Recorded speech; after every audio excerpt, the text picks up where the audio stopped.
Hello friends, welcome to my YouTube channel Preparation Study. Now today we start science and measurement. Then let's go start.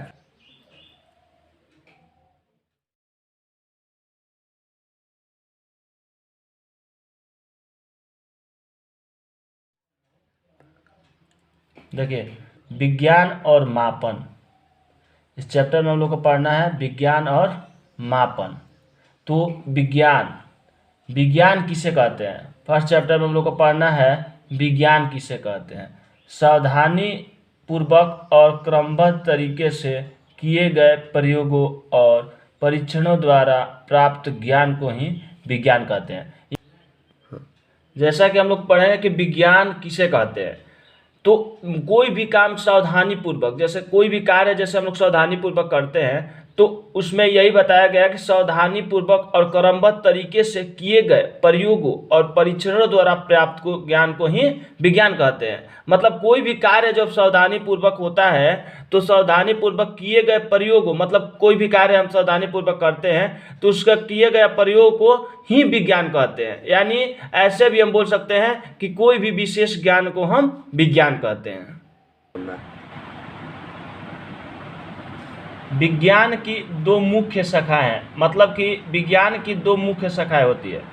जैसे पहला है भौतिक विज्ञान और जीव विज्ञान। यहाँ हम लोग समझेंगे कि ये जो विज्ञान है, विज्ञान की मतलब दो शाखाएं होती है, एक भौतिक विज्ञान और जीव विज्ञान।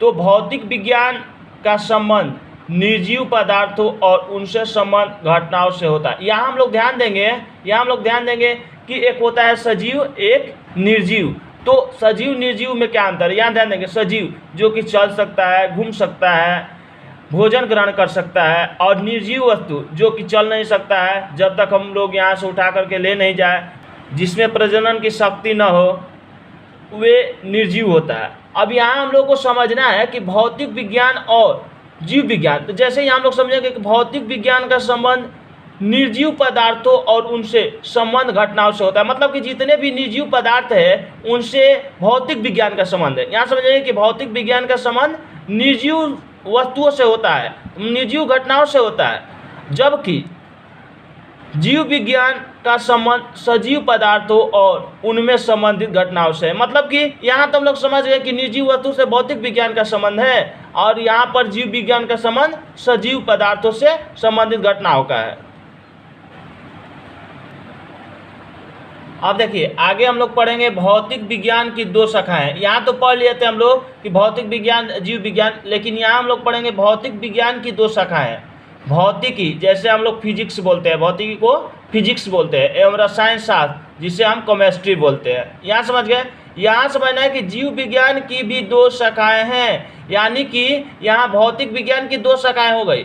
यहाँ पर भी दो होती हैं, जैसे पेड़ पौधों से संबंध वनस्पति विज्ञान, ठीक है, और जीव जंतुओं से संबंध प्राणी विज्ञान, यहाँ तक। अब यहाँ हम लोग समझेंगे कि किसी वैज्ञानिक के काम करने के तरीके, यानी कोई भी वैज्ञानिक जो है उनके काम करने का तरीका क्या है। जैसे हम लोग भी कोई कार्य करते हैं तो उस मतलब कार्य करने का तरीका क्या है, हम लोग का रहन सहन क्या है, ढंग क्या है, क्या हम लोग कर रहे हैं, कार्य करने की क्षमता क्या है।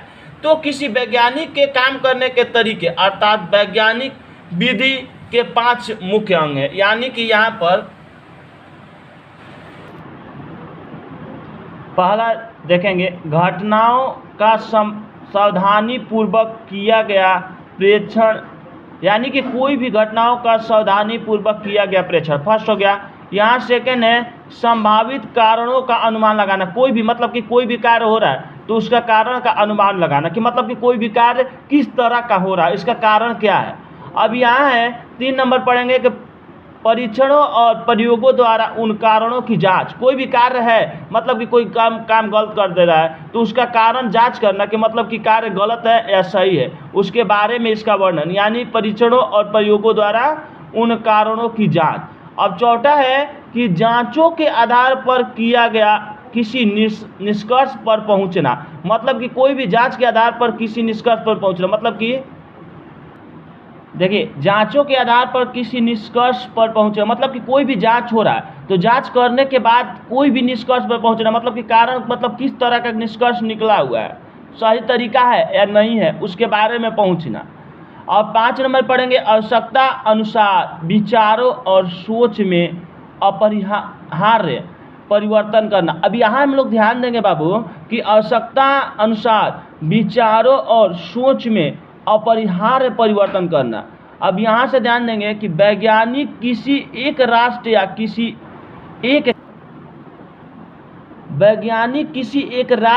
किसी एक काल के नहीं होते। यहाँ हम लोग ध्यान देंगे, यहाँ पर समझना बहुत ज़रूरी है बाबू, यहाँ पर समझना बहुत ज़रूरी है कि वैज्ञानिक किसी एक राष्ट्र या किसी एक काल के नहीं होते। मतलब वैज्ञानिक जो है किसी एक राष्ट्र काल का नहीं होता है, वे सबके लिए होता है। मतलब कोई भी चीज़ का मतलब आविष्कार हो रहा है तो आविष्कार हो रहा है तो उसमें सभी के लिए फ़ायदामंद है। तो वैज्ञानिक किसी एक राष्ट्र या किसी एक काल के नहीं होते, वे समस्त मानव जाति के होते हैं। यहाँ समझना है कि वैज्ञानिक किसी एक राष्ट्र या किसी एक काल के नहीं होते, वे समस्त मानव जाति के होते हैं। मतलब समस्त मानव जाति के होते हैं जो वैज्ञानिक है। ठीक है, यहाँ समझ गए। अब यहाँ समझेंगे कि विज्ञान एक निरंतर चलने वाली मानवीय प्रक्रिया है। विज्ञान जो है हमेशा चलता रहता है। वैज्ञानिक जो है वैज्ञानिक कुछ न कुछ परिवर्तन करता रहता है, मतलब किसी न किसी चीज़ का आविष्कार करता रहता है। तो विज्ञान एक निरंतर चलने वाली मानवीय प्रक्रिया है। महान वैज्ञानिक अल्बर्ट आइंस्टीन ने कितना ठीक कहा था। अब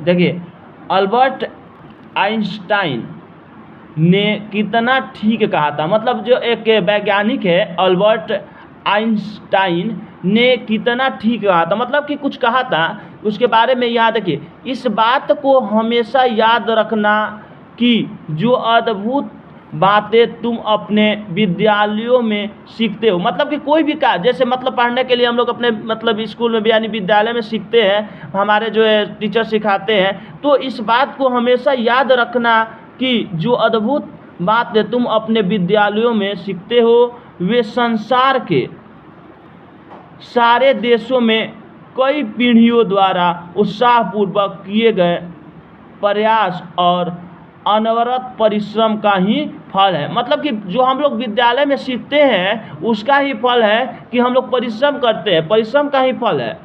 यह सब कुछ तुम्हारे हाथों में विरासत के रूप में दिया गया है। मतलब कि हमारे हाथों में विरासत के रूप में ये दिया गया है ताकि और एक दिन इसे तुम भी अपनी अगली पीढ़ी को निष्ठापूर्वक सौंप जाओ। ठीक है, यहाँ से हम लोग फिर से ध्यान देंगे, यहाँ हम इसके बारे में विस्तार से समझा रहे हैं। आप लोग फिर से इस बात को ध्यान दें, इसके बारे में विस्तार से बता रहा हूँ। इस बात को हमेशा याद रखना है। मतलब मान लीजिए कि कोई भी हम लोग विद्यालय में सीखते हैं, सीखने के लिए जाते हैं तो परिश्रम करते हैं, यानी जो परिश्रम करते हैं उसका फल हमें मिलता है। इसके बारे में तो यहाँ से हम लोग को परिश्रम का ही फल है। ठीक है, यह सब कुछ तुम्हारे हाथों में विरासत के रूप में ही दिया गया। मतलब कि जो है हमें परिश्रम करते हैं, यानी बहुत सारे परिश्रम करने के बाद बहुत सारे लोग जॉब पकड़ते हैं, यानी कुछ कार्य करके कुछ बहुत सारे कार्य करते हैं। तो ये हमारी देन है, विद्यालय में हम पढ़ करके बहुत सारे चीज़ को सीखते हैं। तो ये हम लोगों को अल्बर्ट आइंस्टाइन ने ये हम लोगों को बताया है इस बात को।